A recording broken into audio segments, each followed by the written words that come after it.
Hello and welcome to Tisky Sour, the best thing in current affairs media since Grace Jones just slapped the shit out of that dude on telly. This week, Michael Walker, I'm afraid, is not here. Unfortunately, as an organisation, we had a discussion and decided it would be better if I just absorbed him into my system like the blob. He's actually been on holiday and having a really great time. We're all really jealous, but he will be back with you next week. Never fear, because in the absence of Walker, Leighton, Ranger, we've got an absolutely stellar lineup for you tonight. Joining me in the Novara Media shipping container, we have got Kehinde Andrews, the Professor of Black Studies at Birmingham City University. I always flub saying the word Birmingham for some reason. And author of Back to Black, Retelling Black Radicalism for the 21st Century. Thanks so much for joining us. Thanks for inviting me. And co-hosting with me tonight is none other than Sexy Foucault, Lex Luthor himself, Novara Media's own constitutional expert, head of audio, James Butler. Hello. Hi. Good to be here. You are cringing. You're I am. I'm so bad at plaudits and other such things. See, that's a man saying, nice. good to be here, as though he's just turned up at a chiropractor's. No. Anyway, I couldn't ask for a better panel to help shivvy you through the next hour of chat on the Labour Brexodus, culture wars, Bernie Sanders decolonising the university, and more besides. So, jumping in with the dominant news story of the last 2 days. I'm sure our viewers haven't been living under a moist rock and are aware of what happened, but just in case, I will do a quick rundown. After 4 years, really, of huffing and puffing, I don't know why anyone's going to lie and say it's just been since the summer, since Corbyn's ascension to the highest rung of the Labour Party, those unhappy voices have finally left the sort of warm cradle of the party apparatus, and they've struck out alone to form the independent group. These MPs are, and if I forget one, please someone chime in. Easy to forget the names. Okay, right, because they're not. Who are they, though? I'm just well, he's no Michael Fabricant. We've got Chuka Umunna, Anne Coffey. We've got Angela Smith, we've got Luciana Berger, Gavin Shuker, Chris Leslie, and Mike Gapes. There you go. Whose name is a full sentence. I'll never get over that. So we lost 7 MPs. They haven't formed the much vaunted centrist party yet. They're sitting as a independent group of MPs. The reason why they're called the independent group is because that's a little loophole in election law, so that's the only name you can give yourself as an independent grouping of MPs without being classified as a political party. If you are classified as a political party, certain rules apply, like transparency over your funding and your donations. So not an official centrist party yet. According to the Alex Wickham BuzzFeed reporting, they are themselves split on whether or not to form a centrist party. And their reasons given were fairly diverse amongst the 7, but there were some common threads. All of them said that they were deeply unhappy with Jeremy Corbyn's leadership of the party, the growth of what they call a bullying and intimidation culture. They criticised the party's handling of anti-Semitism. I think all of them said that they thought that the Labour Party is institutionally anti-Semitic. And of course, not a one of them are happy with the direction that the Labour Party have taken on Brexit, despite standing for a manifesto in 2017 which said that they would deliver the Brexit referendum. I don't know, maybe they just found out something new about it in the last 18 months. That is possible. Not quick readers. So, a question that I think we will mull over, the 3 of us, is of course, what do these people stand for? But I also want to know, was this inevitable? And why did they choose now, just 38 days before Brexit no deal doomsday to go? Yeah, I mean, in terms of inevitability, there's a part of me that thinks, obviously, that it was at some level inevitable that these people would go, or most of these people would go. You know, I mean, this is a woman who loves privatising water. We're out of step with 83% of people in this country. Yeah. I'm not sure what other things 83% of people in this country agree on. The monarchy. Yeah. Unfortunately. Yeah, it is a problem. You know, you have the former enthusiast for the Iraq War. You have Chris Leslie, the supply teacher, shadow chancellor. You know, Gavin Shuker, who notoriously threatened to quit the Miliband shadow cabinet if they did a 3-line whip on gay marriage because he doesn't like the gays. Well, it could be inferred that he doesn't like the gays. He is also litigious. Yeah, look, I mean, you know, I'm perfectly. I don't know about his own personal opinion, but I do know that you know, he threatens to stand in the way of the Labour Party having a united position on gay marriage and whipping it as a matter of political principle. I think that's abhorrent. You have Chukwuemeka, a man whose principles change with the wind. You know, fine. Like, look, let these people go. On one level, you know, these people were always unhappy with Corbyn's leadership of the party and the political direction it was taking. Chris Leslie, of course, is married to Nicola Murphy, who was behind Labour Tomorrow. It's a group that sort of encourages and funds anti-Corbyn Labour MPs and candidates. Look, so this is not at all surprising in one sense. The question about why now is an interesting one. I don't think the timing has made much sense, but you've got to remember these people have been doing the kind of hokey cokey in and out of the party for a long time. There's been a lot of a lot of build up to this, and then they were going to go and they didn't, they're going to go and they didn't go. And for a nominally kind of anti-Brexit grouping, there's actually been very little messaging about Brexit on their part. It might just be incompetence, but it's still very hard to know, you know, what they claim to stand for now. So obviously all we have to do is look at their voting record and make inferences from that. It's worth noting that again in that Wickham piece, they have or they were thinking of approaching Ruth Davidson, Scottish Tory leader, to sort of join them and form a kind of insurgency there. I believe they've also been talking to Anna Soubry. Some of them also have faced no confidence motions in their own constituencies. Chris Leslie, Angela Smith, and obviously there was the unpleasantness going on in Liverpool with Luciana Berger, and again Berger I think is you know, a special case here. I don't share Berger's politics, I don't have much time for them. It's also inarguable that she's been subject to some really horrifying abuse from outside of the party and unfortunately from within it as well. We can come on to talk about that, and I think we should. There's also been some stuff, as you say, about the culture of the party. And this is, you know, striking to me. I was watching, I often watch it, Newsnight last night, where they had Siobhan McDonough, who hasn't gone with this lot but is very unhappy about what she perceives as an authoritarian culture within the party, and talks about Corbyn having like total control. This is surprising to me from someone who came into Parliament under the Blair administration. Now, you want to talk about someone exercising total personal control of the party. That was Tony Blair. I mean, this is a man who, you know, vetoed, someone like David Canavan standing as a Scottish MP, MSP in the new Scottish Parliament in 1999. It's a personal veto. If something like that were to happen under Corbyn, you bet that we wouldn't hear the end of it. So that question about parliamentary control, it's very suspicious to me. They also talk about the tenor and the culture in Parliament and in the PLP.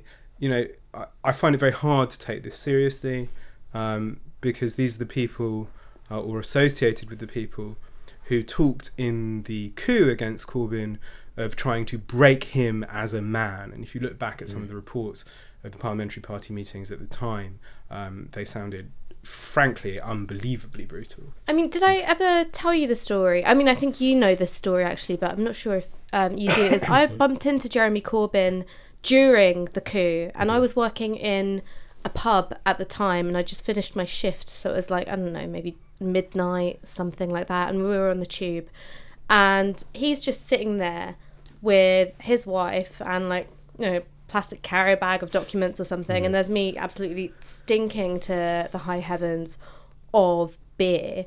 And I was just like, oh my God, it's Jeremy Corbyn. And he remembered me from UCL occupation, and we started chatting. And I had to say to him, I was like, mate, like, I've got to ask, like, how are you doing? Yeah. Because your party wants to kill you. And I'm not saying that in a hyperbolic sense. Yeah. These people want to see you in an early grave. And there was no lie in his eyes. He was like, this is fine. This is what we expected. You know, this is what I've been wanting to do my whole parliamentary career. Why would I let this bother me? And I couldn't tell if that was really clever or really dumb, and I still don't know, to be honest. But what do you make of this whole thing? When you look at these 7 MPs who've gone off to form their own splinter, is there a little bit of you that respects their integrity for going? Their integrity? I mean, as you point out, it seems more like a stunt. There's no political mandate, there's no ideas. And if you go back to Corbyn, I mean, this is the group of MPs who've been on the outside. The party has not been reflecting anything of what they've been for decades. They've complained about it, but they haven't left. They haven't taken out and said, well, let's just split the party. And you've got some MPs who, yes, now they're on the outside and they want to piss in the tent, basically, which is just, it's ludicrous. There's no principle in this at all. If you support the Labour movement and want to get rid of the Tories, you have to support the Labour Party. This is nonsense. No. And so, do you think that they want to get rid of the Tories? No, I think that's the real. I think that's the real problem. Look at their voting records. Look at what they stand for. I mean, it seems like they basically want to be the DUP, right? Confidence and supply for the Tory government. I mean, it's worth thinking about, I guess, how this differs from, you know, the great spectre that haunts like a lot of the Labour Party, which is the SDP split. So this is us asking whether or not we're partying like it's 1981. And I think it's worth saying that it's not. I mean, just like on one level, like the people who left to form the SDP were people with serious ideological commitments. They had a different vision of the kind of party they wanted to be. They had specific policy differences from what they saw as the leftward drift of the Labour Party at the time. It's worth saying that Chuka Umunna on Radio 4 this morning was asked to give a specific policy disagreement with the Labour Party, and he couldn't. That's not because I don't believe that Chuka, you know, I believe that Chuka has profound policy differences with the current Labour Party. Just can't think of one that's not also very popular. So there's that. So, and I don't. I mean, really... Angela Smith has water privatisation. Yeah. And she's been remarkably consistent about water privatisation. Yes, she has. That's integrity. No, yes, stand by your water privatisation. Why not? But like, so these people aren't the SDP, and importantly, I don't think they have the same kind of vision the SDP did of forming a different mass membership party. I think what they want to be is like a very small kingmaker, and thereby act to discipline what they see as a leftward moving party. Yeah. I think for some time they saw the opportunity within the party to do that, or they thought there would be an opportunity within the party to do that. I think the process thus far has demonstrated that they're very much in the minority, and so I suspect that some of the impetus here, it's not the only impetus, but some of the impetus here is the thought that by being outside of the party they can act as an effective disciplinary force for a leftwards leaning Labour Party. I mean, so I don't know about you guys, but I was expecting a really slick operation, because if there's anything that you could say about Chuka Umunna is that he is good at playing the media. Is he? I mean, his leadership launch when he did it outside in the wind. But you know, he knows how to get on the right panel shows, and you know, of the two, of the 7, the strongest media performers by far and away are Luciana Berger and Chuka Umunna.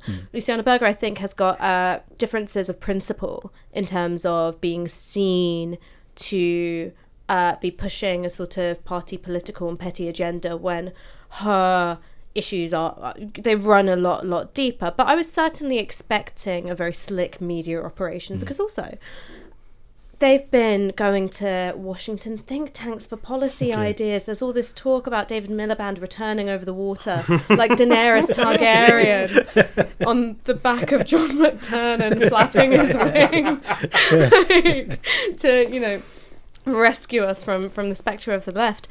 And that is not how the first day of media understatement maybe went for them. Yeah. So Camille, can we roll the footage?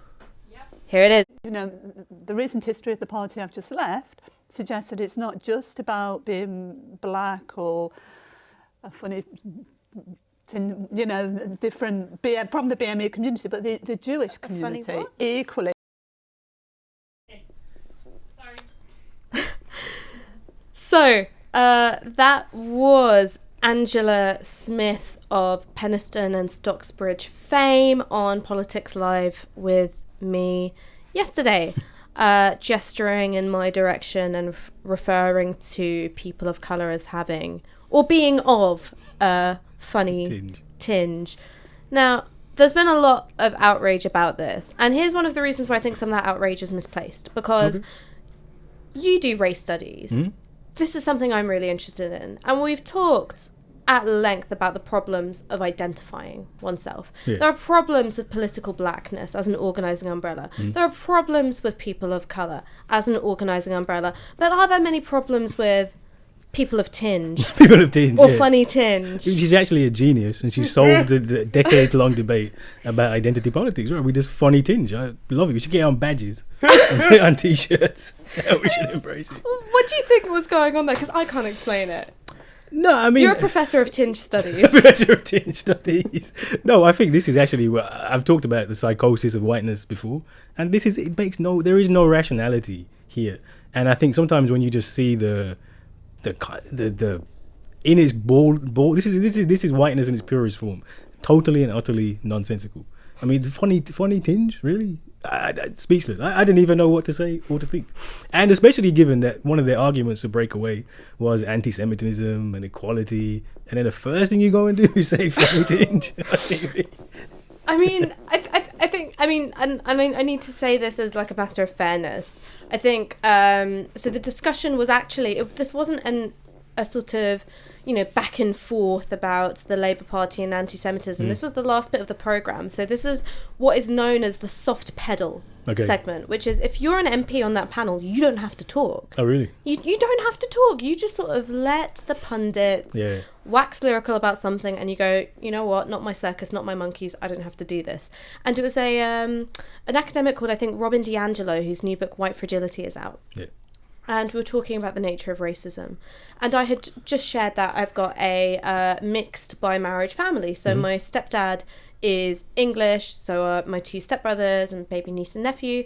And as a joke, because he's one of those like perma sunburnt Yorkshiremen, like I was just like, oh, he's white, oh, actually more of a pinkish colour. And I think she just thought that she could make a similar joke about me, despite us having been at loggerheads for the past 45 minutes on water privatisation and the Labour Party splinter, and it just... Well, I think this is also like, we don't have a proper language to talk about race in this country. Like, it's just something that most people are uncomfortable with. I think because, like, you know, the media's in the cities, and, you know, if you're in Birmingham or London, you get the impression that people like mix and multicultural, but most of the country is just white people. And I think this is a perfect example of when you have a white person who probably doesn't know many black people other than Chuka Ramuna, who, let's just say, his black credentials are waning. This is what comes out, right? This shows the ignorance of the discussion. I mean, I think that this does undermine, and has undermined, if you sort of look at how it's played out in the media, their claim to anti-racist credentials. Yeah. And one of the things that maybe we should ask ourselves, and this is a point of asking ourselves difficult questions, is racist flubs aside, because that was a real brain glitch moment. It's like there's a problem in the Matrix and you just saw it, you know, fire off. Do these 7 MPs, regardless of Angela Smith's comments, still have a point? Is Labour institutionally anti-Semitic? Well, I mean, I'm happy to take on that question, I guess. Like, Just be like, yeah, this is your ticking cluster bomb. the answer is no, but with a caveat. And I guess the way to talk about this is because this is also a question of how to approach these people. And there are two kind of dangers here. Like, one is like giving in to the simple pleasure of crowing about these people, like that they're finally gone, having threatened to leave for so long. And so in that sense, it's understandable to feel a sense of relief that people who've spent so long undermining the leadership, on air, in the party, whatever, are gone. And they intend absolutely to continue to undermine the party at every opportunity. And I think that's why it's right to critique them and bring forward criticism of their political history and their political positions, and frankly their rejection of a left-wing Labour Party. I think that's fine. So as far as that's concerned, I think it's right and good to highlight all that stuff. And the danger, I guess, is being sucked into their playbook, which is like being obsessed with them and them only. And so you've got all this stuff about like, oh, we should make MPs take a loyalty pledge, stuff like that. That's nonsense. We absolutely should not do that. Yeah, I kind of feel show trials and loyalty pledges. We don't. But it's not my vibe. So and the other thing I think there is to highlight what people have lost, which is, as we've said, the Labour MP that they voted for in the manifesto that they were supposed to be fighting for. I think that's important, that they have deprived people. They have no intention of standing in a by-election, by the way. So Chukwuemeka, let's be clear, wants a people's vote, but not that kind of people's vote. But so the second danger here, and this brings me back to kind of your question, is like, danger of lapsing either into kind of extreme panic or like a kind of extreme obtuseness. So, I've said one of the reasons that they left is that they intend to act as a disciplinary force on a left-wing Labour Party. I think that's pretty obvious. And I think one of the dangers there is it's a danger that continually besets, I think, the Corbynite left, is to act in a state of kind of panic that the project is so fragile that it can't possibly survive, this tiny splinter group of MPs and their, contact books and whatever. I don't think that's true.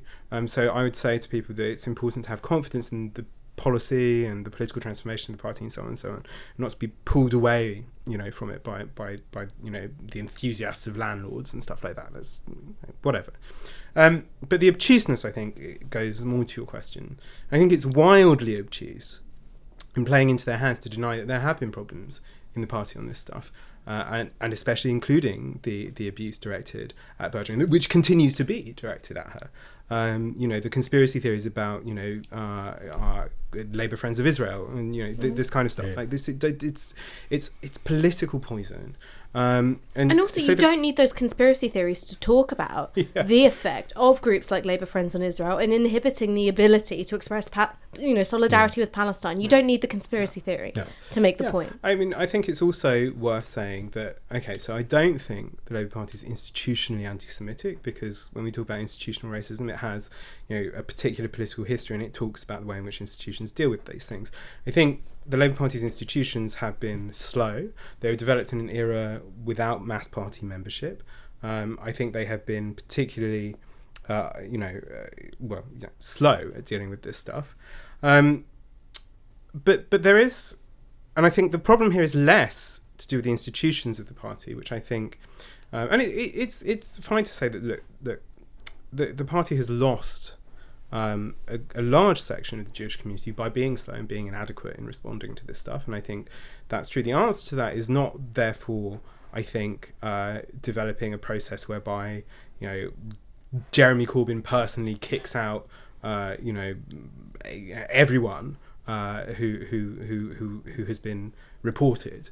That there needs to be real functioning disciplinary processes which include expulsion from the party. I think that that's a reasonable thing to do. And the problem here, it doesn't seem to me, is in the institution, the processes used to deal with this stuff. The problem is actually among a section, it's a small section, but a section of the activist base who are very prone to this kind of conspiracy theorizing. And we can think about where that comes from, because we can think about it in terms of like where that kind of thinking comes from, which brings us back to a discussion I think we've had very often about the need for political education, but also why there is this mode of engaging in politics, which is this kind of almost rabid, attack. And I think it emerges from that same sense of fragility and panic, that recognizing the project is important and capable of generating vast hostility, and then going down this kind of rather sort of frothing anti-Semitic route. Look, I am absolutely happy for anti-Semites to be expelled from the party. I would like to see the processes. I would like it improved. to have some independent oversight, because this is one of the things that I've been saying, is that there's a difference between institutional racism, and I think that institutional racism is where you look at processes that have been designed to have particular racialized outcomes, and they are also the sum total of conscious or unconscious biases held by the people that make up those institutions. And you need both those things, I think, for something to be institutionally racist. So there's that, and then there's these institutions have failed adequately to deal with racism, and I think that we're in that latter space here. And so then you've got to think, well, how do you improve But it? I mean, there seems to have been quite a lot of work done here, right? It's been in the news for a long time. There's been reports, there's been high profile expulsion from the party. You know which party is institutionally racist? The Tory party. And they ain't done nothing. No one's mentioned it. No one said anything about it. And this is Because people go, yeah, that's why we vote for them. yeah, exactly. That's part of their marketing. And I think this really is overplayed. That's not to say there's not anti-Semitism. Of course, there's anti-Semitism. But the idea that this should be the thing that overturns the Labour movement. Honestly, I don't know what more do you want. It seems there's been a big focus on this. So this is a very off the record thing that I heard, and so I'm not going to be naming the name, but a Labour MP of Tinge was asked, why don't you leave the Labour Party over anti-Semitism? You've got an anti-racist conscience. And he was just like, I'm a black man. Where am I going to go? Where am I going to go? Also, I've had to deal with, institutionally racist policy making for all these years. And I think that this is where the fractiousness comes in, where we're thinking about how do you integrate this into a wider anti-racist movement, is that there are lots of people, in particular thinking about, Muslims and black people who are on the sort of sharp end of the state apparatus going, well, hang on a second. We've been here all this time and it's been happening and we didn't get a news story. And I don't think that's a reason not to do things. And I think that's a very toxic thing where you let sort of lowest common denominator politics seep into it. But at the same time, that's where the sense of perspective comes in, where you go, if we weren't able to eradicate anti-Semitism from society in 2,000 years, right, you're not going to do it overnight from a membership of 500,000 people. You're simply not going to. But moving on to something perhaps, I think, more hopeful. It's official today. Although, to be honest, I thought that this had already been the case. Bernie Sanders is officially throwing his hat in the ring, and he will be running to become the Democratic nominee for the 2020 elections, which means he's going to stand in primaries with about 50 million other people. There are so many candidates. So many candidates. A quick whiz through of what his policy platform might look like, or actually is going to look like. Green New Deal has been something that's really important. He's actually really shifted a lot on criminal justice system, which I think is a good thing, because he was quite publicly taken to task by Black Lives Matter for a failure to really engage with that set of politics. $15 minimum wage, Medicare for all, breaking up the big Wall Street banks. These are all things that he wants to do, and shifting into that more hopeful register just for a second. One of the things I want to ask both of you is, what the hell would a socialist America look like? Well, I mean, when they say socialism, do they just mean welfare liberalism? Well, yeah, I mean, you just described the welfare state, right? I mean, basically, and this is a terrible indictment of America, that somebody coming in offering the welfare state is somehow seen as a radical and a reform. I mean, it's not socialism at all, is it? And I think, that's also part of the problem with why. But Bernie Sanders doesn't really reach out to black people for a number of reasons. But one of them is it's not really socialism. So actually, it's not really, none of those things really deal with the major problems of racism in America. Mass incarceration was one of them. And I think you just need something more. But is it better than what we have? Certainly. So pragmatically, hey, it's great. but it's not socialism. I mean, do you think he's a socialist? I think he probably is a socialist. I think it's true that his message and his platform have been, a kind of social democracy that would be unremarkable in Europe, such as being able to access healthcare without being bankrupted. I mean, that does seem, fundamental. Every person who dies of a preventable illness on the street in America does so in the name of freedom. Yeah, but I mean, it's true, and I think that there is an interesting question here about like the longer cycle in American politics. If you go back 100 years, there was a socialist movement in America, and a serious one at that. There was an anarchist movement in America. America. Yeah, absolutely. I mean, the Haymarket Martyrs. But so this is, there is a longer term story about the disappearance of socialism as an electoral force, as a political force in the United States.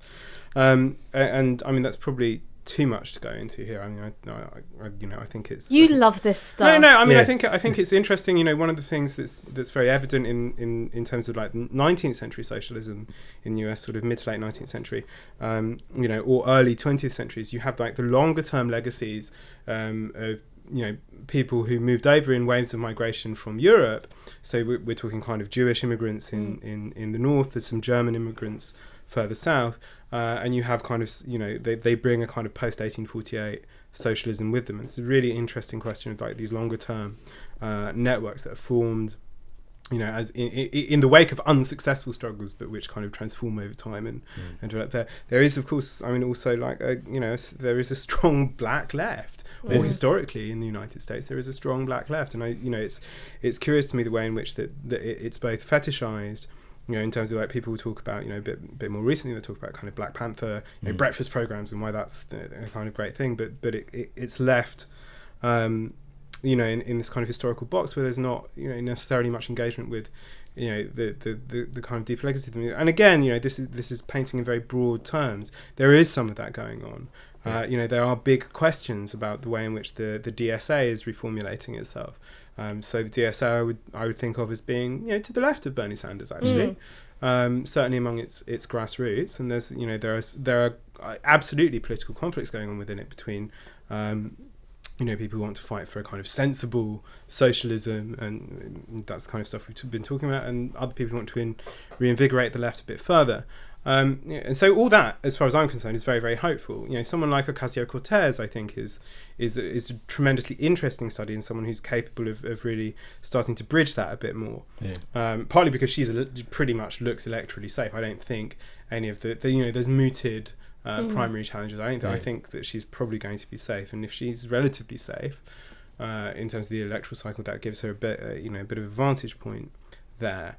So yeah, I mean, like, look, I would be very happy to see, if only to see my American friends, not be fearful of going to a hospital. There's an astonishing video from a year ago, of a person having their leg trapped under a train, a sort of a subway train in, I think it was Boston, and the thing they're calling out is not for help, but they're saying, "Don't call me an ambulance." I mean, this is and I think it's sometimes very hard for Europeans or British people to actually really grasp how fundamental that is to many people's experiences of life in the US. So I'm very hopeful about the renaissance of the American left. I think it.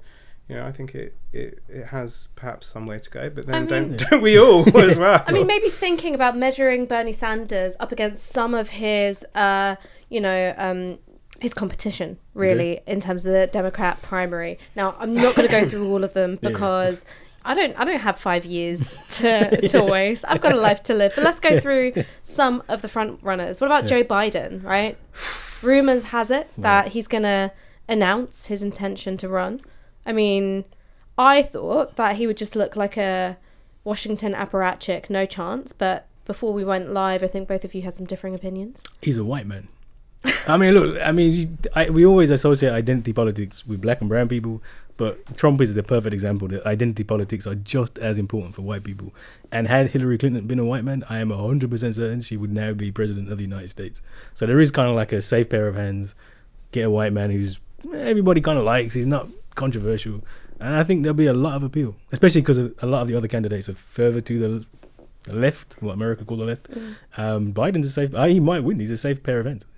That's basically his whole motto: safe pair of hands. What about Kamala Harris? Because you mentioned that Bernie Sanders hasn't done a great job of reaching out to black people. Maybe that will change this time around. But Kamala Harris, has she done a great job of reaching out to black people? she's done a really great job of reaching out to them when for the court summonses. You know, exactly. She's put more black people in prison than Trump. I mean, she really has been responsible as Attorney General for. I mean, mass incarceration. You talk about mass incarceration, and now she's trying to play this left card. I mean, it's nonsense. And I think people see through it. As you were saying, there is a strong tradition of the black radical left, and I think that's Bernie Sanders' problem, is that there's a suspicion that this is all well and good, but is this basically national socialism, right? Is this for white people, not for everybody? And even though Kamala Harris is black, I don't think that means she's going to really push through with black voters, hopefully, because the record's appalling. I mean, I think that she's made some valiant attempts to go viral with a couple of things she's done. So her kind of going around like the hip hop radio stations, and when she's asked yeah, have you ever smoked weed? She's like, have I ever? And I inhaled. And I was like, you locked up truanting kids' parents. But on the negative side, I mean, this is basically what Obama did, right? Like hip hop videos, he's black, he sings in churches and stuff like that. But he doesn't have that same terrible record of being Attorney General, but his record in power for the first 4 years was terrible. I mean, it was appalling for black people. But maybe that's the problem, when Obama comes out and he does the, Jay-Z dirt off my shoulder thing, that's fool me once.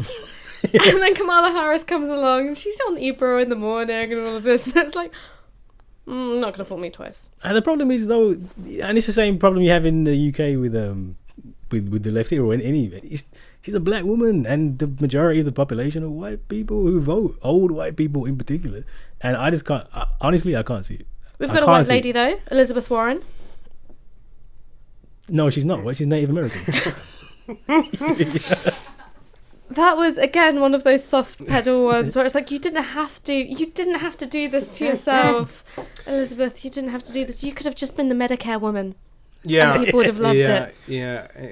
Again, better than nothing, I suppose. Sure. I find it hard to get excited about her. She's been a lone voice of what you might call, or what would be here, a kind of centrist. Liz Kendall. Here she would be Liz Kendall. No, I think that's true. Whether she has instincts further to left, I don't know. Lots of people want to suggest that she has. I mean, there's it's interesting. I was thinking about this kind of relationship between the black radical tradition and black office holders and black office seekers, and I it was just a couple of weeks ago, I think, this interview with Amiri Baraka about Cory Booker, who's another another possible candidate or will be a candidate. I mean, and saying, but as mayor we haven't seen him. Yeah. But the thing that I remember most about the Cory Booker announcement is that he had this scarf tied up, and so his kind of chin was like a neck brace, and so I was just like, oh, he's the scarf one. The most memorable thing about Cory Booker was his scarf. But also, there looked like there's some sort of internal structuring to it, So that's what stuck with me. But I think he's got the same. Honestly, I'm sure they're gonna go with a white candidate, and I wouldn't be surprised if they went with a white man. It's terrible, and for me to say this, but pragmatically, what you just saw the backlash against the Obama era. I mean, come on, Donald Trump got elected. I mean, that's madness. Donald Trump got elected. I mean, it's hard to retain this, isn't it? Sometimes the sheer strangeness of the political moment. I mean, I've also been thinking about, I guess, the way in which is the identity politics is deployed in this kind of stuff, and I'm as I think we'll come on to talk about, Americans are great practitioners of culture war strategy. And I'll put a pin in that thought, because we are going to get there immediately. But it's just, from the Southern strategy back in the day, all through to the present day, it's such an incredibly potent political force. But I guess on that front, the question for me is whether, for a lot of voters, whether Bernie would qualify as white. Now, I think he has because this is a Jewish guy, and absolutely anti-Semitism exists in British politics, it also exists quite profoundly in American politics. And I wonder, I just wonder the extent to which. And that's the thing is that I'm not saying that's a reason not to have it as a candidate. Please. But this is the thing is that one of the things that we've tended to understand anti-Semitism as being about in Europe is here is the anti-Semitism of the far right, and we can identify it and we can recognise it. And increasingly, because of, I think, the sort of ongoing turmoil of the Labour Party on this issue, people have been talking about what does a left anti-Semitism look like. And absent from this conversation, I've been hitting the mic a lot, I'm so sorry for when you have to edit the audio. But one of the things that we don't talk about, because we don't have it here in the same way, is the anti-Semitism which manifests itself weirdly in very, very pro-Israel point of views, because it's born of that evangelical perspective. And it's this sort of, eschaton theology, thinking that the rapture comes when all the Jewish people are in there's Israel. a hugely interesting kind of theological background to this stuff, and the way in which the kind of evangelical right relates to Donald Trump, because it's immediately a kind of political theological question. It's like, how do you get behind this guy who is who talks about grabbing women by the pussy, who has definitely had extramarital affairs, who is, like, by all standards of Christian judgment, utterly abhorrent. And in some ways, it's just because the evangelical fundamentalists are quite capable of practicing that kind of compartmentalization, cognitive dissonance. But also, there's a really great essay by Adam Kotzko, who's American left theorist, thinker, who is himself from that kind of theological background. And he talks about the way in which the American evangelical right thinks of Trump as a Cyrus. So Cyrus in the Old Testament is a king who is used by God unknowingly, for the greater salvation of his people. So essentially, they're able to reconcile it in terms of this kind of providential plan, this kind of acting of God through his. It's a really deeply disturbing thought when you get into it. Sounds like a topic for a Novara FM, perhaps on American anti-Semitism. And before we move on from this completely, and just to add to your sense of the increasing strangeness of politics, I would like to show you a video from Bernie's first go at standing for the Democrat nominee back in 2016, where he had an unlikely endorsement. Camille, can we roll it? And one more thing, I'm tired of people saying, like, oh, if Donald Trump become president, oh my God, if he becomes president, stop saying that, stop visioning it, stop gassing it, because it might happen. Vote for Daddy Bernie, bitch. I mean, people pay a lot of money for PR that good. You got the black vote. There you go. Oh my God. Like, that's it. That is the black vote nailed on. I mean, I really hope that there's someone in Jeremy Corbyn's office being like, can we get that Cardi B endorsement? Is it not part of a Cardi-Nicki feud? I don't know very much about this. No, this was before the Cardi-Nicki feud. That's the thing, is that Cardi... Right, I mean... I could do a whole show on this, but actually, Cardi's socialist leanings are not just the result of trying to distance herself from Nicki Minaj. In fact, it was the other way around. That's what I mean. Cardi B was when there was the Democrat primary for governor. She endorsed the one that used to be Miranda on Sex and the City. Cynthia Nixon. Oh, okay, Cynthia Nixon. I went to her party. I don't know why I forgot her name, but I was just like, Miranda. She endorsed Cynthia Nixon, and then Nicki Minaj turns around and she's like, you know what, I'm going to endorse Cuomo, who everyone in New York City hates. So that was a strange quirk of rap beefs, but Cardi actually, I think, is a really valuable political voice. She is authentic, she is to the point. She is saying to her fans, like, I understand this, you can too, there's no jargon. Yeah. I like her. Hey, I will not critique Cardi B. I know. But I think one of the things that has held back someone like Bernie Sanders is that African Americans tend to have a deep pragmatism. So it can come across as conservatism, but it's not really. because the stakes are so high for African Americans, and the same kind of here as well, where it really matters. Like a little change makes a big difference. So he tends to support the person he thinks going to win, and I think that does lead to kind of going to the middle. I wouldn't be surprised if a lot of people black people supported Biden because of that. Comes across as conservatism, but really it's pragmatism. I mean, this, I think, leads us on quite nicely to what I wanted to talk about next, because this is really how I first became aware of your work, particularly on stuff that you've done on decolonising the curriculum, but also a psychosocial study of racism, if we want to call it that. Yeah. Right? That's the fancy word for... for what it is that you do. Because I want to talk about culture wars, because I find myself at this moment in time really torn, because before I got involved with wanting Corbyn to become Prime Minister, before I even got involved with Novara, before I even met you at UCL Occupation when I had a chest infection and we'd all been getting charged by horses, my politics first and foremost were to do with race and anti-racism, and that was part of the way that I was raised. That was what my mum spoke to me about all the time. And I think when we first met, my politics were a bit more rigid on some of this stuff, which I know is unusual for a student. And I was very unforgiving of certain things, and part of it I think is about learning about yourself and learning about your place in the world. So when you find terminology, it means a lot to you, and then you sort of apply it everywhere, and then you have to pull back a bit.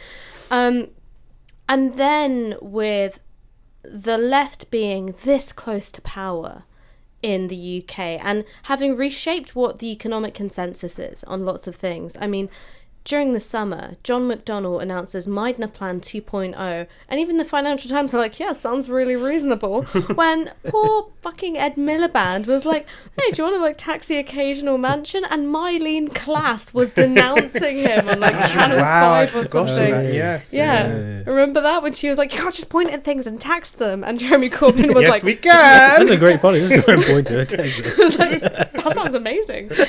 And with the left this close power and having reshaped the economic consensus, what's striking to me is that it hasn't reshaped a cultural consensus. The Labour Party hasn't made enough of Windrush. It really didn't move into that space a great deal. And the right knows that it does very well on culture wars. So when you've got a discussion point about Winston Churchill's legacy, spoiler alert, the man was a white supremacist racist in his own words, in his own time. It would be insulting to his history. It would be insulting him. He's turning his grave. I'm a racist. Go on, recognize it.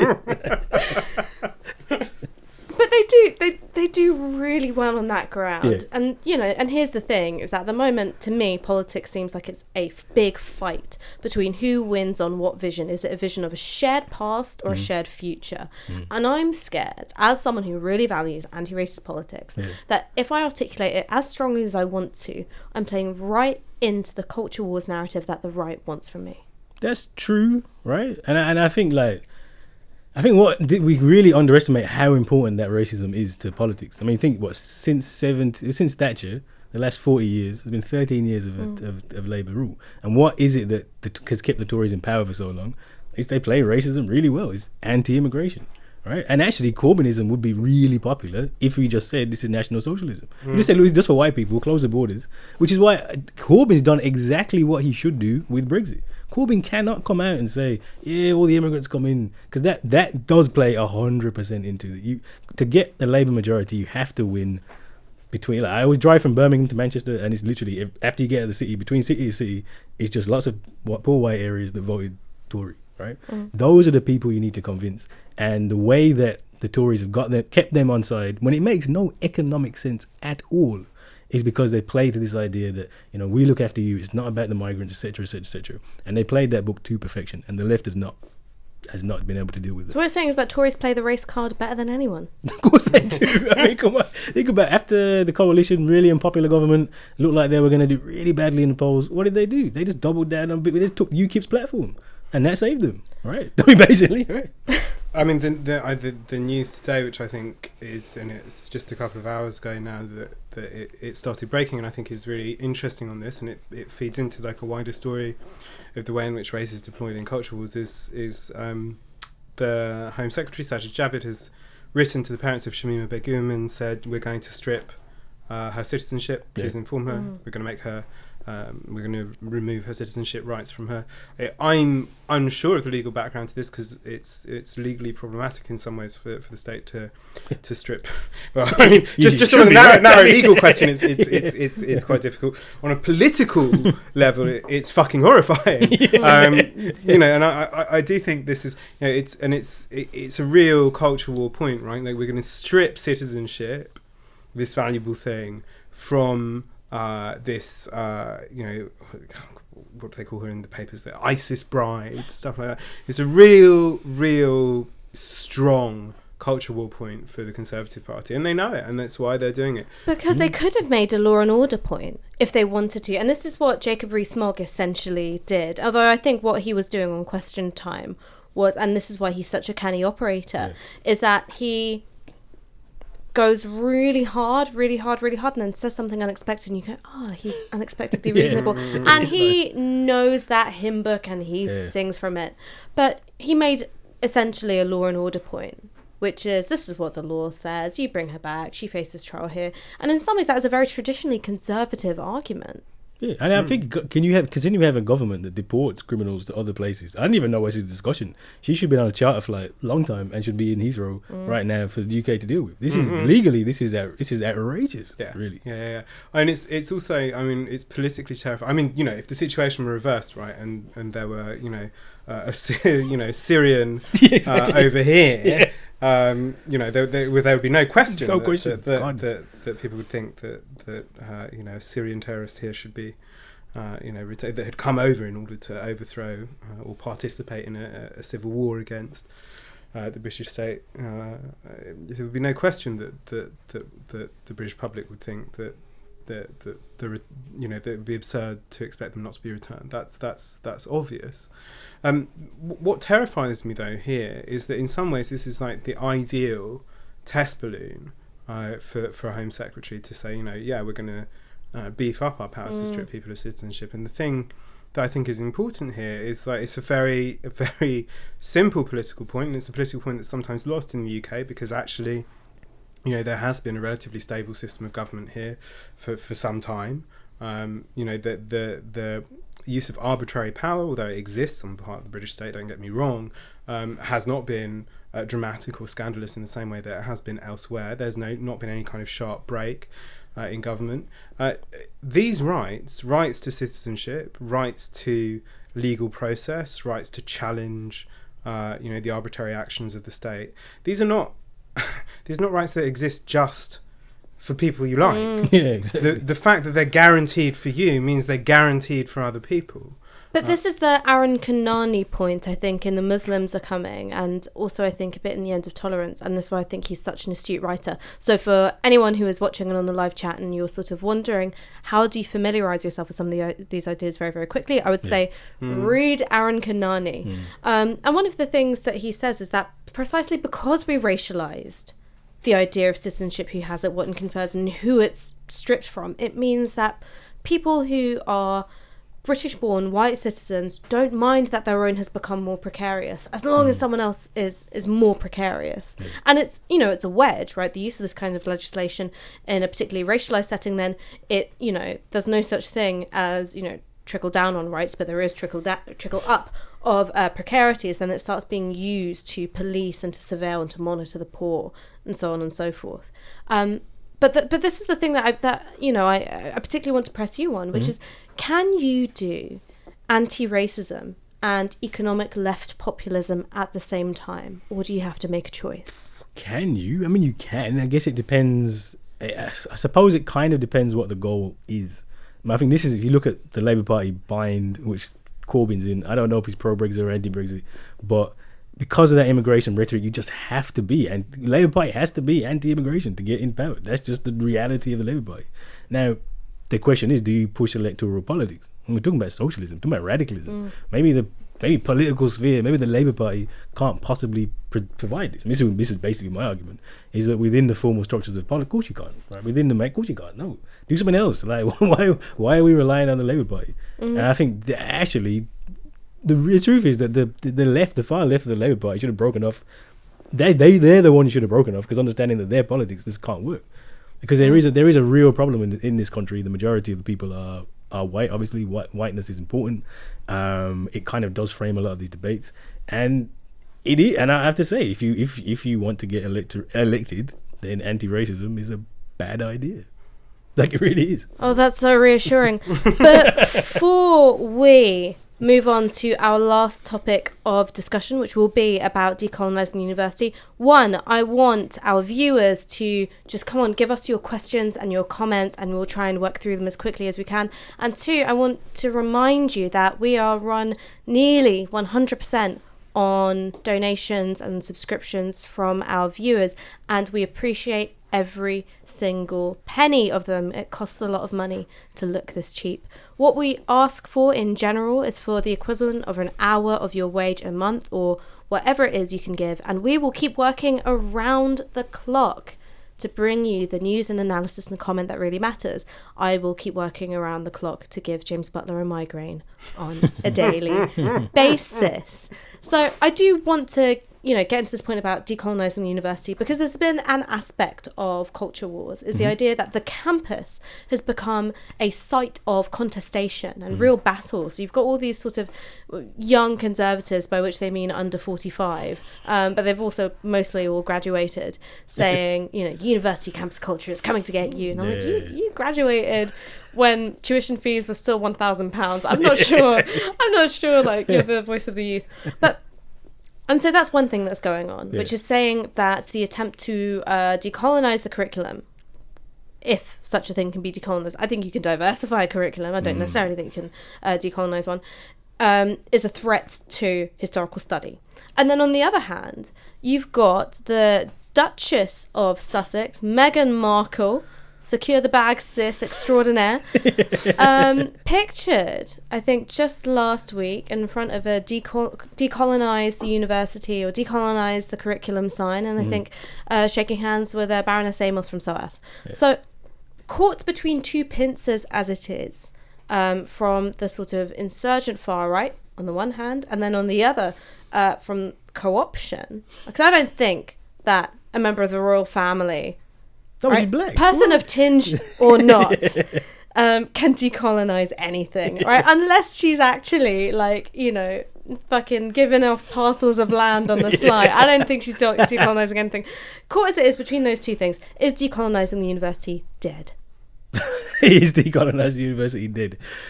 I don't know there was ever really a movement to decolonise the university. I think this is really important. I mean, I think what happens very quickly is it becomes decolonise the curriculum. And I've said many times, you cannot decolonise a curriculum. The curriculum is just one expression of the racism that's in the universities. And the university, and this is this madness, this idea that the university is this place, this bastion of progress and left-wing ideas. I mean, come on. I mean, until 1965, it was just white men, literally just white men who talked about racism, promoted racism, and produced the racial science that led to the Holocaust. I mean, geez, they couldn't have had a more elite racist space. And the question you want to ask is, to what extent has that changed? Just because you have a few black and brown people on the campus, it doesn't mean things have changed, right?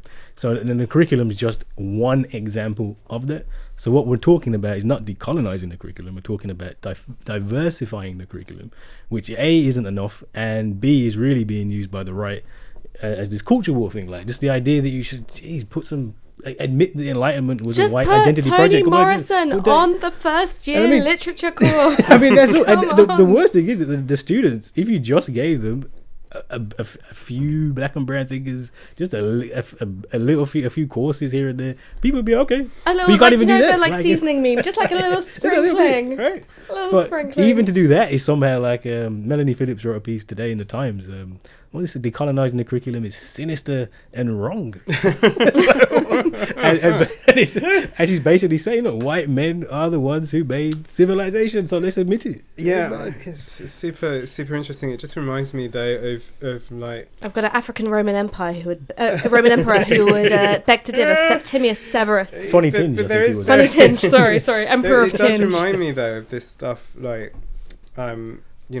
you think back to the theory wars in American universities in very late 80s, early 90s, and you had the rise of kind of post-colonial studies, you had the rise of queer studies, and it's just incredibly interesting the way in which like it turns into this kind of dual attack. One is on like the integrity of those approaches themselves, and like for instance, like I'm a gay man. I have I know, news. I've decided to use this anyway. I haven't announced it. This is the worst kept secret since Chico Romano wants to leave the Labour Party.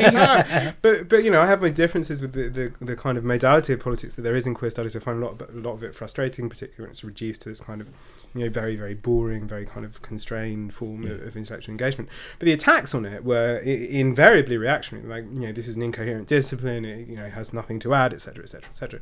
And those are repeated across the board. But it was also striking the way in which conversations about those approaches, or those kind of bodies of critical thought, or those methodologies even became proxies for arguments about wider cultural politics, like the place of queer people in particularly American society. But it was repeated here to a lesser extent as well. And it strikes me that this is happening again with this stuff. Like, this isn't a conversation about whether people should read Ngugi wa Thiong'o on a literature course, which they should. It's about these deep much wider issues, and in a sense it's about I think it has been kicked off particularly by the stuff like the Rose Must Fall campaign, stuff like that. We're really, really good at bringing to light actually the wider sense of the university as an institution. But the flap about it, and the overinvestment, and the kind of weird psychological obsession that a lot of like journalists have with what 18 and 19-year-olds are doing on campus, it is precisely because I think it pulls all of these bigger cultural questions into it. I mean, what I find really interesting, and you saw this with the school strike for climate protest last Friday, is that it started playing out as a culture wars issue. And you had the sort of turning point UK, we're not far right really, mum. Oh no, wait, hang on, someone's just been defending Hitler's domestic policy. Weird, so weird. National socialism. Really. Doing this thing of, sort of denouncing it as a cultural phenomenon. You've got all the people who you would expect, Dan Hodges, Toby Young, all of that lot, sort of going after some school children for political hypocrisy. And I thought that was sort of one moment where culture wars was working for us, because you could just go, what is identitarian about not wanting the planet to die? And I think that this is the sort of riposte that you can give to lots of this stuff. And I think that this is why, for me, I used to be a really big fan of the, saying decolonise the university. And I think I still am in a certain way. The reason why I think it doesn't quite work is that the ambition is both too big and too little. So when you say decolonise, it is a moment of political rupture. There is no going back, right? It is, to borrow a Novara phrase which was beloved, I think, in 2015, secular crisis. That was how Aaron used to talk, and he used to do these hand gestures like this. He'd have his laptop in one hand and do the hand gesture, and he'd go, secular crisis. We see it in Spain, Italy, Greece, Portugal, and now Britain. Like, that was his thing. Do you remember? Yes, I do. I'm sorry, Aaron, if you're watching. I've been really practicing my impression of you. But it's secular crisis. There's no going back. Whereas, decolonise university is like, so what does it mean to destroy the form of the university and make it That's a better question to have, actually. And then you sort of get into like, decolonise the university, and it's the scale which doesn't work for me. But certainly, and this was something which happened when I was doing some broadcast media, and they were saying, no one cares about economics, it's all identity now, what about Black Lives Matter? And I was just like, hang on. What's identitarian about seeing black people killed by the police, no trial, no arrest, no nothing? In this country, we don't even have capital punishment. What's the identitarian aspect of this? And I feel that when you ask the question of, well, why is this culture? that's your way of saying the thing that you want to say. Oh yeah, and I think you can't win on the ground of the culture wars are started on purpose by the right, because they can't win the economic argument. Like, you need to get poor white people to come along with you, and the economics of this are pretty clear. That neoliberalism is terrible. It doesn't work for you, right? So how do you bring the poor white people along? You bring them along with this cultural stuff, this anti-immigration rhetoric. This the culture wars. It just doesn't. It's not something that can ever work for us. And I think that we just have to. And I think, for example, so we do black studies, and people often say that's decolonizing the. For me, it's actually about colonizing the university. So the space is a space, and we're in there, and we use the resources, and we have a space to do critical work. And I've basically given up with saying you can change the university. Like, of course you can't. It's what it is. But can you use those resources differently? And I think that's just a different way to approach this problem. You can't win the culture war, but you can win the actual war if you just start fighting that war. So let us get to some questions, and I think that this is one which we've talked around but not addressed directly, which is looking at the values of self-identifying centrist MPs. What actually are they? What are the ideas that hold them all together, other than I don't like Jeremy Corbyn? Well, I mean, this is actually a big problem for them. It's one of the reasons that there isn't anything substantive in the way of policy that this group came out with, because they don't really agree on anything other than hating Jeremy Corbyn, which is, fine. Well, look, I mean, Chris Leslie, probably the most ideologically coherent out of them. This is a guy who, judged that the Labour Party had failed to appeal to which magazine readers in Who reads which magazine? It's a key Don't ask me. I didn't even know they still made which magazine. Google your shit like everyone else. Like, everyone else is like in there being like, best like blackhead remover 2019. Like the rest of us. I don't wait for a magazine to tell me how to clear my pores. But he also thought that the Labour Party had been too hard on landlords. In the 2015 general election, which is remarkable reading. So yeah, I mean, this is the guy, and he also has said about Labour's economic policy in the last manifesto that it would scare away big business, and it would be it's unrealistic, undeliverable. So the thing that unites them, I think, on the economic front is capitalist realism, right? Like, these are people who miss the old days of being able to say there is no alternative, so you can choose brutal neoliberalism, but with a happy diversity face. What colour is your sanctions letter going to come in? Or you can choose it with a kind of brutal Tory face. And then they're the people who, there's this American Cold War liberal, Arthur Schlesinger Jr., who talks about the vital centre. These are the politicians of the dead centre.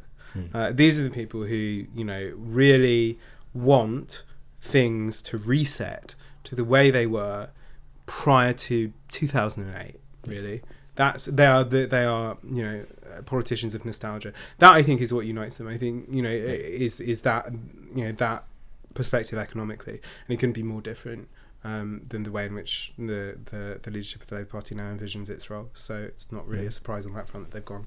What do you reckon?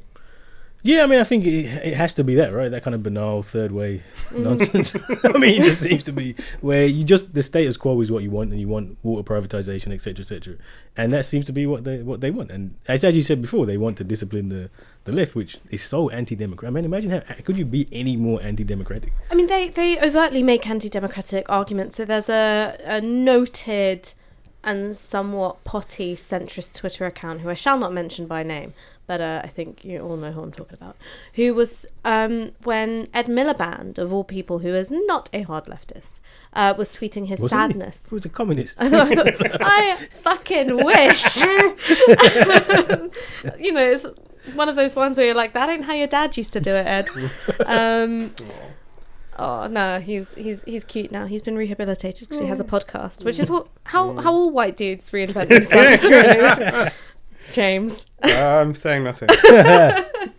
But he tweeted about feeling really sad about the fact that these 7 MPs have had to leave. The most, emollient message that you can imagine being tweeted at this particular political juncture. And this notable centrist Twitter account, character actress who can often be found in Doctor Who and that kind of thing, was like, well, you're the one to blame for the £3 entryists anyway. And so it's openly saying that more people in the party in itself was a bad thing. You can vote for us. We love your votes, but we do not want your participation in the politics we offer is. Yeah, that's their ideal. And it will be replicated. This is the point about the difference between these lot and the SDP. They don't see themselves as a mass party. They don't want to be a mass party. And it's kind of, and here's the delicious irony, is that at the launch yesterday, every single MP is saying this is not the Westminster politics of old. Exactly. What postcode did they launch it in? And so I think, nothing says this is just old New Labour. Yeah, and that is like, populism is bad. We're the party. We know what's best for you. Us 7 who stood on a particular platform and got voted in on that platform. But that don't matter because we have the right economic answer for you. It's a self-indulgence as well, I think. It's self-indulgent, and also they've got no message discipline, which is the worst of both worlds, really. Last question, and this is something which I would like to address to you first because I think that this sort of speaks to lots of conversations I have with people about race and racism, which is, do you think that UK politics generally, but in particular with regards to race, is too reliant on an American way of understanding things? No, I don't think I hear that critique a lot. Obviously, I love Malcolm X, so it's actually only just mentioned Malcolm X. It's like the first time ever. Oh my God. Geez, my days, it's like an hour and a bit. Yeah. I was gonna be like, oh God, I owe someone a $5 now. Yeah. But no, I think the kind of the American centric argument is overplayed because I think what we have is a kind of nationalism in this. So, for example, in terms of how long black and brown people have been on this island of Britain, is relatively short in big numbers, right? And so what we then therefore do is draw on other ideas, whether they be Caribbean, whether they be American. So, for example, black radicalism, Garveyism, Malcolm, that kind of stuff. Because where are you going for your black? Oh.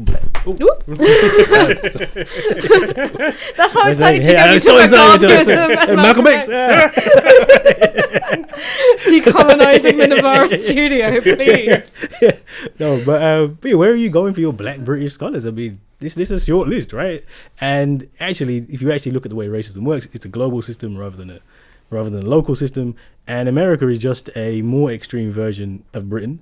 And the same relation, we have exactly the same relations that we have in America here.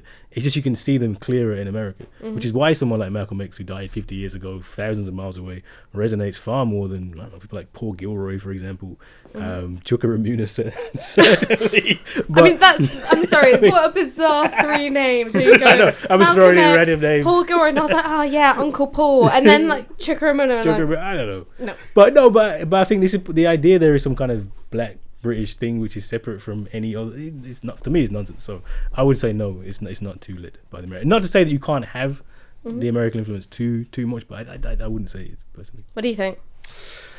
Well, I think there's a problematic of the kind of influence of a particular form of American cultural studies, which is very different, and it has this kind of, and I guess the thing that interests me is and I think about kind of so-called identity politics a lot, and it's the sense in which a kind of I don't say this condescendingly. I mean it as like the way in which you get theory done in quite a complex way in the academy, which then kind of its emanations into popular culture become meshed with the technologies of communication through which people will create their identities and figure themselves out and stuff like that. And in particular here it's social media, and it can lead to this sort of like fascinating, sometimes dangerous, sometimes productive, interrogative method, and there is a kind of hegemony of, I think, a very particular form of American cultural studies which has very static conception of identity, very little sense of kind of historical tension, the way in which identities evolve and change. But it's, to be honest, like I often think when people witter on about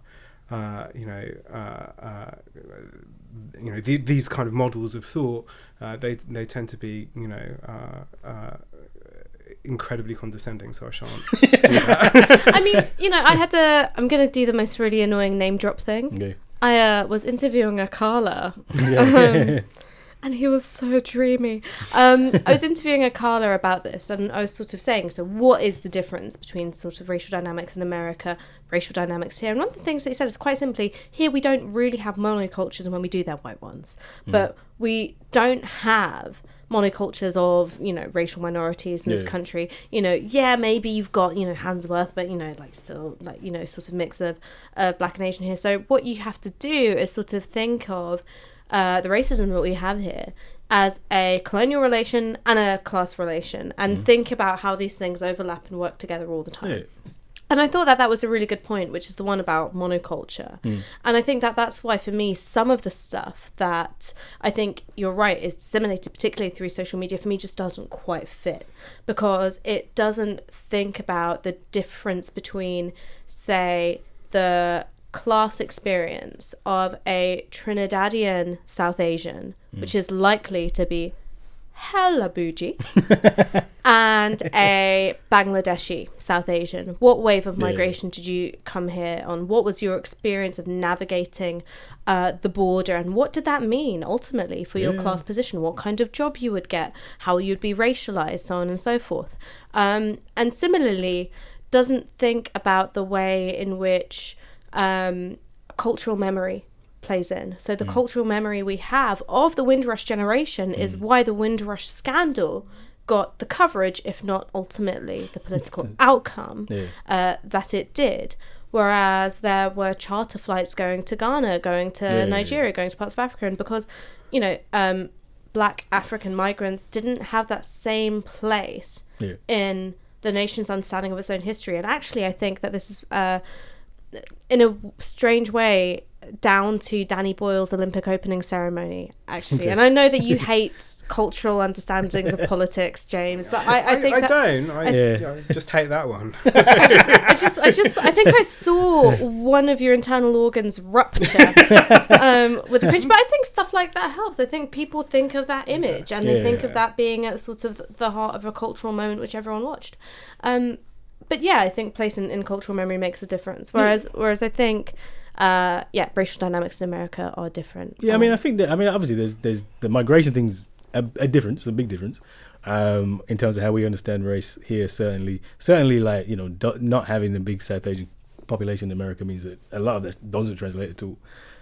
Deportations and things, obviously, because the big difference in America and Britain is that Britain had its slaves in the Caribbean rather than on the island, and this somehow supposed to separate it. But actually, the relationship between slavery is very similar, actually, and the relationship with the descendants of slaves is basically identical in both places. Even the migration thing we overplay, because America's massive, and the Great Migration from the south to the north is very similar in structure to the migration from the Caribbean to here. Although it doesn't get nationalized because we're not different nations, and if you look at how people are treated, they're identical, which is why someone like Malcolm just speaks, he's like, it's kind of the same, right? And then I think some of the African American studies is too insular, but then you have black feminism, for example, which has probably been the most influential, particularly for this generation. Ideas of intersectionality, Kimberly Crenshaw, and also culturally. I mean, where does a lot of our culture comes from America anyway? So, you know, if you understand the hip hop references and what that does, and Cardi B, etc., you know, there's a whole language that comes with that. So I think a lot of it is applicable, and I think it has been applied. I have a whole hot take about the sort of repression of Britain's involvement in the slave trade, and also how it was understood, contemporaneously in the 19th century. And it's a whole hot take based on a novel which I know James hates. What's the novel? Jane Eyre. Okay. And when I was teaching literature at it was one of those sort of American third-year students come over to have a jolly, and you've got to pretend to give them university education places. In London, I was teaching a literature course on 19th century literature, and my lecture for that week was called The Plantation in the Attic, and thinking about Bertha being the embodiment of the dirty money from slavery, and then also the wrong kind of reparations that was given to the slave owners, and that being sort of the repressed and febrile memory at the heart of the British establishment. But that's for another show, I think. I just, that's what makes me sad about getting into journalism, is that there's not really a place for these hot takes. And teach at an art school where everyone's like super modern, wants to talk about Bitcoin and blockchain, and I'm like, yeah, but what about Charlotte Bronte? As somebody who's anti-British, I've never read Jane Eyre, so I don't You know. know I don't know what? what you're referring to. So I read it as I read it at school first because I remember having a teacher who said, oh, every girl in their lives at some point feels like poor, woebegone, forgotten, plain Jane. And I read it and I was like, oh my god, no, I feel like Bertha in the attic. And then I sort of came back to it because I always wondered why I was so taken by the character of Bertha. And then I was like, as cars, that's really about slavery. My whole 19th century, if I had to design the 19th century literature course, it would be everything is either about slavery or syphilis. And if it's not about slavery, it's definitely about syphilis. Like, everything is about syphilis. Picture of Dorian Gray? Syphilis. Syphilis, definitely syphilis. I'm going to stop talking now. Thank you so much for joining us. I hope that our long-suffering viewers haven't missed Michael too much. He will be back next week. If you can, smash that like button, smash subscribe, give us an irresponsible amount of money. You don't need to feed your family, really. That's bourgeois decadence. And like, share, talk about all the stuff we do. That really helps us. And thank you for tuning in week on week. We really appreciate it. It's nice not talking into the void again. We will see you here, same time, same place, next week. Goodbye.